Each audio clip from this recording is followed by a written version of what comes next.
Trio 75, and Trio 75, I'm pretty sure it's the second most popular of Trio models.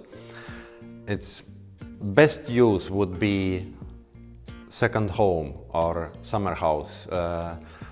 It can be used for year-round living for a smaller family, and I highly suggest you consider at least one dormer. The real downside of standard Trio 75 is the entrance. It's very narrow, and well, we can't just make it wider, so it's better to put the dormer on side and do the entrance through dormer, so you have plenty of space to put your coats and stuff away before entering house.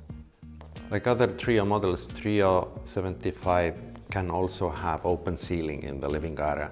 It will be much narrower open ceiling than the other models, but it is doable.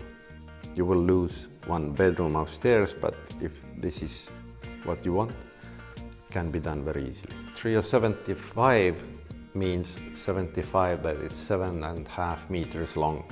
So it's 2.5 meters shorter than Trio 100, and it's 1.8 meters longer than Trio 57. Trio 75 has, let's say, 2.5 bedrooms. There is one really little one downstairs.